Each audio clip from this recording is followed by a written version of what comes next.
श्रीमद् भगवत गीता जहाँ हमें अच्छाई और सच्चाई की ओर ले जाती है, वहीं हमें ज़िंदगी को सही ढंग से जीना भी सिखाती है। भगवत गीता में लिखी हर बात मनुष्य को समझनी चाहिए, क्योंकि इसको समझने के बाद हमारी सारी चिंताएं और परेशानियां दूर हो जाती हैं।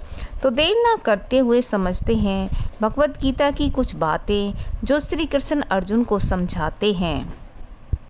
श्री कृष्ण अर्जुन से कहते हैं, हे पार्थ, जो हुआ अच्छे के लिए हुआ और जो हो रहा है वह भी अच्छे के लिए हो रहा है। जो होगा वह भी अच्छे के लिए होगा। आप जिस भी वजह से निराश हैं उसे भूल जाएं। वर्तमान में अगर कुछ आपको बहुत दुख दे रहा है, उसके पीछे निश्चित ही बहुत अच्छा कारण छुपा हुआ है। इसलिए न भविष्य और न ही पिछले बीते हुए समय के बारे में सोचिए। आपके पास वर्तमान है, उसे खुश होकर आनंद के साथ जिएं। आगे श्री कृष्ण अर्जुन से कहते हैं, हे पार्थ, जब खुद को पता है कि हम सही हैं, तो फिर दुनियादारी से हमें क्या लेना देना। और उसकी सोच से सदैव अकेले खड़े होने का साहस करो अर्जुन। दुनिया ज्ञान देती है, साथ नहीं। तुम्हारी छोटी सी जिंदगी है, इसे हंस के जियो, क्योंकि लौटकर सिर्फ याद आती है, वक्त नहीं। तुम अपने आप को भगवान को समर्पित करो, यही सबसे उत्तम सहारा है। जो इसके सहारे को जानता है वह भय, चिंता और शोक से मुक्त हो जाता है।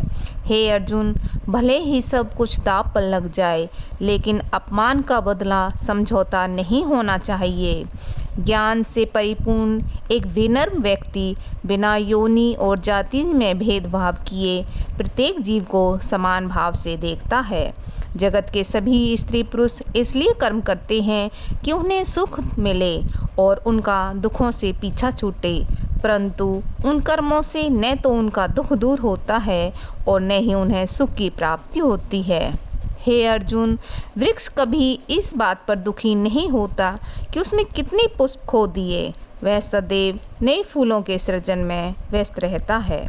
जीवन में कितना कुछ खो गया है, इस पीड़ा को भूलकर नया करना चाहिए, इसी में जीवन की सफलता है। कर्म वो फसल है जिसे मनुष्य को हर हाल में काटना ही पड़ता है। इसलिए हमेशा अच्छे बीज बोएं ताकि फसल अच्छी हो। तुम्हारा अधिकार केवल कर्म करने में है, उसके फलों में कभी नहीं।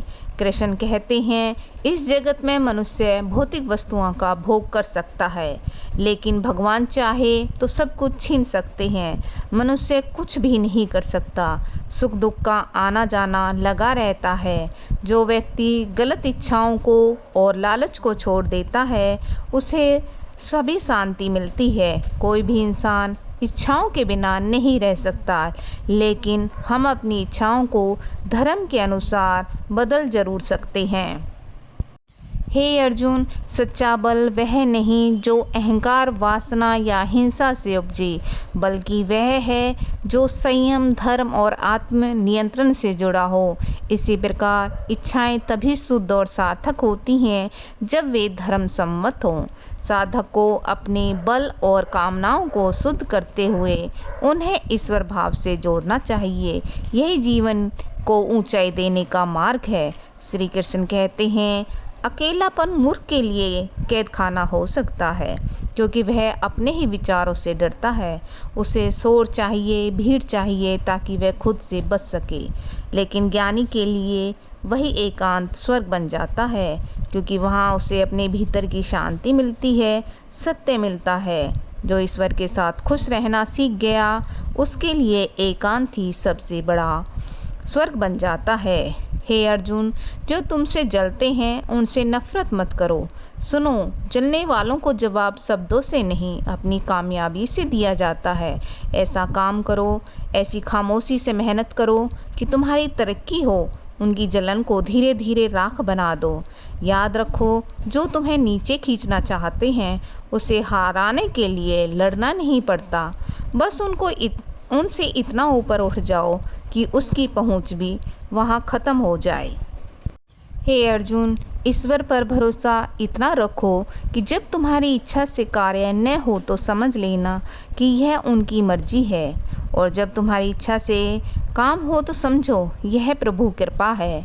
डर अपने कर्मों से रखो, ईश्वर से नहीं, क्योंकि ईश्वर माफ़ कर देता है लेकिन कर्म का फल हमेशा मिलता है। जब आपका मन भक्ति में लगे तो समझ लेना आपने भगवान को नहीं, भगवान ने आपको चुना है। श्री कृष्ण कहते हैं, तुम लाखों बार भगवान की शरण में जाओ या फिर